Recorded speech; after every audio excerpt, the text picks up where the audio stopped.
Olá, tudo bem?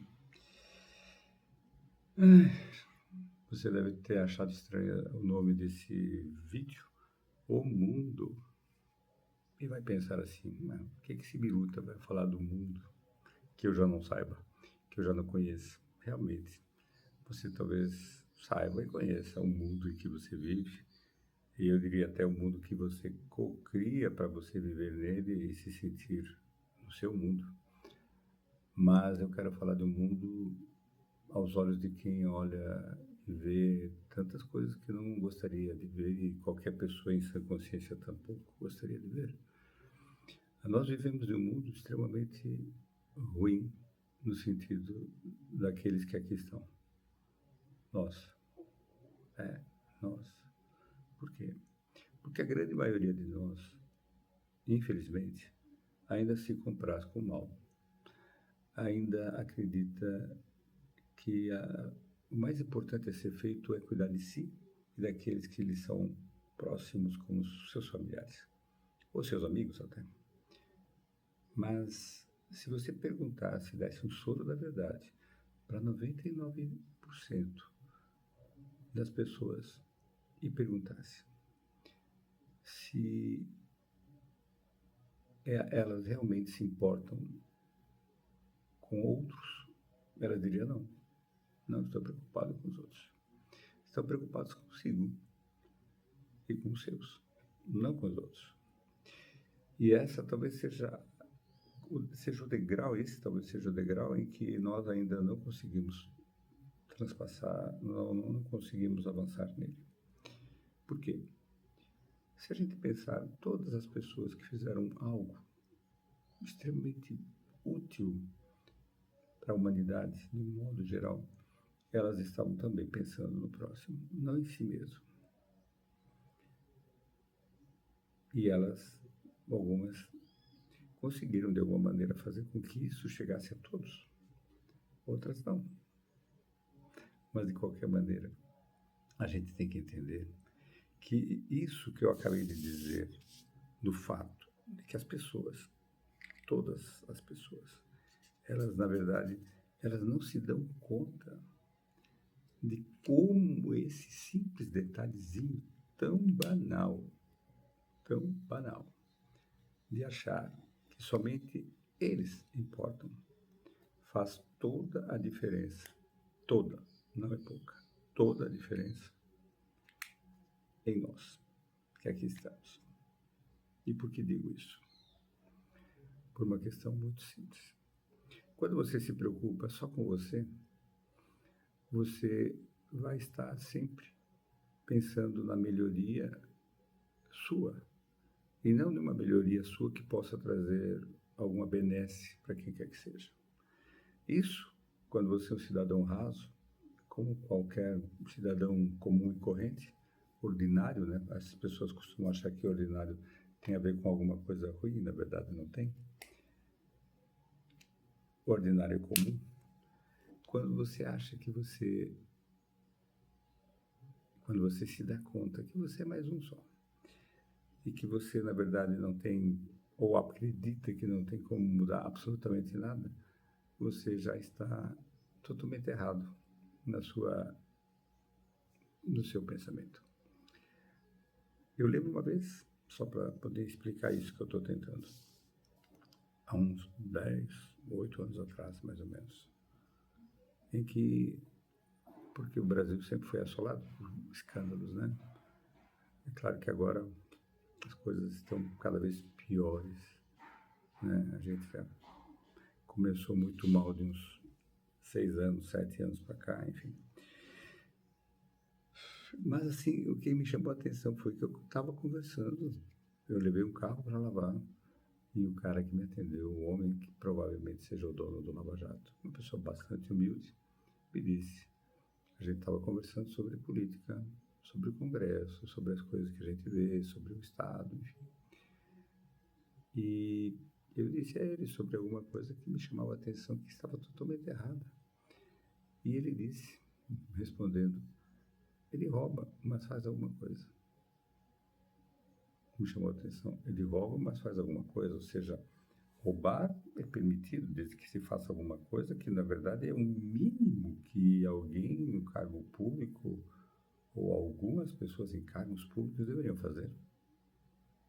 Afinal de contas, as pessoas que são postas lá pelos demais cidadãos, elas têm a obrigação de fazer aquilo, não por eles, por todos, mas não fazem. E a gente vê isso tão claramente, e ainda hoje em dia, mais claramente ainda. E eu perguntei para esse meu irmãozinho, se ele estivesse no lugar de A, de B ou de C, o que ele faria? Ele disse, eu faria a mesma coisa. Eu já não estaria nessa situação que eu estou. Ou seja, trabalhando no Lava Jato, sendo dono, enfim. Aquilo me chamou a atenção, já naquele tempo, e me chama a atenção até hoje. O ser humano, ele pensa dessa forma. O ser humano, comumente, ele pensa dessa forma. Se eu tiver uma oportunidade de me dar bem, eu vou lá. Se eu tenho uma voz bonita, eu quero ser uma pessoa, um radialista, ou sei lá eu o quê, e tenho meu canal, eu tenho não sei o quê, e tenho meus seguidores, eu vou querer me dar bem também. Vou vender uma ideia, mas vendo essa ideia para que você acredite em mim, porque você já simpatiza, se fosse o caso, e de repente lá estou eu, nadando de braçadas entre os tubarões para me converter em mais um tubarão. Desses tubarões que abocanham o que é possível e o que não é possível também. Porque a vergonha não existe lá em cima. Não existe. E a gente vê isso cada vez mais. Nós estamos vivendo um mundo em que nós estamos chegando no the end. E esse the end, na verdade, ele não chega. Porque ele nunca vai chegar. Porque nós ainda temos muito, muito, muito que espiar. Quando eu digo espiar, não é para ficar olhando. Vá no dicionário e procure o que significa espiar com X. Você vai entender o que eu digo. Nós temos muito que espiar. E essa expiação toda, ela, para muitos de nós, ela começou agora, porque eu só tenho essa vida. Eu vou dizer que, na verdade, ela começou há muito tempo. Mas se você acredita que só começou agora, então olhe para você agora. O que é que você fez por alguém? Se é que você fez algo por alguém, eu não digo seu filho, sua mãe, seu pai, sua mulher, seu esposo. Estou dizendo por alguém que você não sabe quem é. Eu dei um pão, eu dei 5 reais. Será que tu vai para o céu? Eu acho que tu não vai para o céu não, viu? Eu acho, não tenho certeza que tu não vai para o céu. Porque ninguém vai para o céu distribuindo as migalhas que sobraram do almoço. Ninguém vai para o céu. Ninguém. Talvez se você desse o seu almoço repetidamente e ficasse sem comer ou comesse as migalhas deste, talvez você começaria a entender onde você pode chegar. Eu estou dizendo para você fazer isso. Existem milhões de maneiras de você ser útil, de você dar algo a alguém que precisa, porque o que mais há nesse mundo é gente precisando. E o pior, muita gente nesse mundo precisa e não sabe nem o que é que precisa. Só sabe que precisa. Só sabe que precisa. Você vê, é tão comum quando você chega para fazer um trabalho em que você tem a participação de muitas pessoas, e você vê que a grande maioria destas chega necessitada, como sempre chega necessitada. Estão indo lá em busca de algo, seja uma cura, seja um refresco, seja algo, eu não sei o que, nem quero saber. Ajudamos? Sim, se a gente pode ajudar, porque nos é permitido ajudar, a gente ajuda. Mas me chama muito a atenção essa questão. Por quê? Porque essas pessoas não conseguiram encontrar as respostas que elas tanto buscam. Talvez porque as perguntas estejam totalmente erradas. E essas perguntas não têm resposta. Ou, se tem uma resposta curta e grossa, você provavelmente não vai gostar de ouvi-la. Não. E assim como vivemos nós, levando com a barriga, como dizem aqui, as coisas, sem querer se aborrecer muito com nada, sem querer fazer com que nada seja algo que vá fazer com que eu perca meu tempo. Mas voltando ao mundo, né? Afinal nós estamos dentro dele. O mundo hoje ele está mostrando exatamente quem somos. Quando você vê guerras que acontecem por causa das vaidades, e aí a gente tem que lembrar o seguinte: não é a vaidade de um doido que esteja no poder, não. É a vaidade de um doido que está no poder e de milhões de loucos que estão com ele, que acham que ele está certo. E pior de tudo, muitos desses ainda se cercam de líderes, abre aspas, religiosos, né? Fecha aspas, que estão lá apoiando a guerra. Aí eu me pergunto, será que Jesus Cristo, que a grande maioria dos ocidentais acredita ser, ou coloca e vê como aquele ser filho de Deus que veio aqui ao mundo na missão de nos ensinar algo? Será que eles acreditam que Jesus Cristo, que Deus iria apoiar esse tipo de guerra? Vocês estariam rebaixando Deus e Jesus Cristo à condição de um homem, de uma mulher normal desse mundo, que ainda tem raiva, tem inveja, tem nojinho desse ou daquele? Não. Como pode? Como pode ser assim? Como que você pode acreditar nisso? Será que você já disse isso para você olhando no espelho? E eu acredito que Jesus Cristo apoia essa guerra. Será que você nunca leu o que Jesus deixou nos evangelhos? Não? Será que você ainda está preso nas palavras do Antigo Testamento que foi feito para atender aquelas criaturas naquele momento, há 3, 4, quase 4.000 anos, 3.000 e poucos anos atrás, onde elas ainda não entendiam nada, entendiam só a força? Não. Será que você está nesse patamar? Será que você ainda não abriu seus olhos? Eu não estou aqui defendendo A, nem B, nem C, pouco me interessa. Eu estou aqui dizendo que se nós abríssemos nossos olhos para ver quem é quem, se nós abríssemos nossos olhos para algo tão singelo e simples que é ver qual a atitude daquele ou daqueles que lá estão com relação a nós, com relação a todos nós que compomos esse mundo gigantesco, será que as coisas que são feitas com o princípio de trazer paz, de trazer algo? Se o leão está deitado, dormindo, porque ele já almoçou e comeu lá um bicho inteiro e vai ficar lá horas e horas fazendo a digestão, para que você vai lá cutucar ele? Faça isso. Existem outros meios de resolver as coisas, como os meios racionais, os meios através das palavras, através do que a gente costuma chamar de diplomacia, que infelizmente cada vez mais está em desuso. Não porque ela seja ineficaz, mas porque ela é ineficaz no mundo de hoje com algumas criaturas. Aí adianta a diplomacia toda? Adianta a gente saber se dirigir? Adianta a gente tentar articular alguma coisa boa? Se aquelas criaturas que lá estão, elas só entendem sobre violência, sobre bullying, sobre pressão, não adianta nada. Não adianta nada. Nós aqui moramos em um país, que é exemplo de muitos outros, mas vamos falar do nosso. É um país que para que você possa fazer alguma coisa, seja boa ou seja ou não boa, você tem que abrir o flanco, para não dizer outra coisa, para que aqueles que governam verdadeiramente, né, esse país, eles possam tirar o seu proveito próprio. Funciona assim, você sabe disso. Você sabe disso.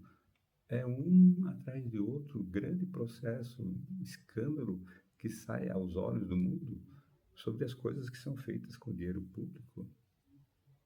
Por isso que há muitos anos atrás, quando houve um plebiscito para articular, para eleger qual seria a forma mais apropriada de governo em nosso país, eu e muitos optamos pelo parlamentarismo, porque o parlamentarismo dá nome aos bois, né? As pessoas que governam verdadeiramente o país, elas são responsáveis pelas coisas que acontecem no país. Mas não, a nossa ignorância fez com que ganhasse o sistema vigente, onde a gente acaba abrindo uma, várias janelas de negociação para que um dos poderes possa ter capacidade de fazer algo, ou até de não fazer nada, ou só se manter no cargo, soltando, abrindo as amarras e assinando o seu nome, dizendo o quanto ele permitiu. E assim, para quem não tem memória, como o brasileiro não costuma ter, a gente sempre lembra do governo X, do governo Y, do governo sei lá o quê, mas não lembra exatamente quem estava lá manipulando as coisas, né? Se até os mais antigos, como eu, lembram que na nossa época da ditadura militar aqui no nosso país, que tinha um general A, general B, general C, um atrás do outro, durante os últimos mandatos havia um general que era realmente quem dava as cartas. Ou seja, ele era aquele que realmente mandava. Você talvez não saiba disso, mas quem viveu sabe. Ou seja, por trás de uma representação sempre há os verdadeiros bastidores que fazem as coisas funcionar. E você não se deu conta que aqueles bastidores funcionam articulando para que você que vive aqui desse lado com os pés no chão, não está viajando, não está flutuando no supérfluo do dinheiro fácil. Você talvez não se dê conta que você é usado. E eles usam o que você acredita nem ter, a sua insanidade, a sua ignorância, para você se converter em massa de manobra, para que as coisas não andem, para que as coisas andem da maneira que eles querem que andem. Eu tinha dito a mim mesmo que eu nunca ia falar sobre esse tipo de assunto aqui nesse canal, mas é que as coisas estão chegando de um ponto em que é impossível a gente conciliar o pensamento cristão. Quando eu digo cristão, como sempre falo, não estou me referindo a evangélico, porque eu não sou evangélico, estou me referindo àqueles que acreditam no Cristo, e aí sim a gente inclui os católicos, que são no mundo inteiro, os evangélicos, os espíritas, enfim, toda essa sorte de criaturas que dizem acreditar no Cristo. E se a gente realmente acreditasse no Cristo, a gente deveria entender um pouquinho melhor o que o Cristo espera de nós. E será que ele espera que nós nos matemos uns aos outros para levantar uma bandeira com a cruz dele? Que isso? Jesus Cristo, tenho certeza, ele já está. Eu não vou dizer chateado, porque ele conhece muito bem quem somos e sabe. É como se fosse o diretor de um jardim, de um kindergarten, de um jardim de infância, onde todas aquelas crianças brincam e se caem no chão e quebram aqui, e ele está olhando e vendo que tem muitos professores que não cuidam daquelas crianças, não conseguem incutir valores nem educação nelas. É mais ou menos isso, porque é o que acontece nesse nosso mundo. É isso. Que a gente possa abrir os olhos antes que os nossos olhos não abram mais. Que a gente possa entender que as coisas dependem das nossas escolhas. Sim, porque apesar deles aparecerem ou parecerem tão poderosos, nós ainda vivemos em um lugar onde existe, graças à Grécia Antiga, a democracia. E a democracia faz com que muitos de nós possamos optar em eleger aquilo que nos parece melhor. Então, que nós comecemos a entender o que é realmente o melhor para nós. Mas aí temos que fazer uma coisa que a grande maioria de nós não faz, que é pensar, é questionar, é indagar, é olhar para aquilo que se propõe ser e fazer um escrutínio muito apurado para saber se realmente ele é pelo menos metade do que ele diz ser.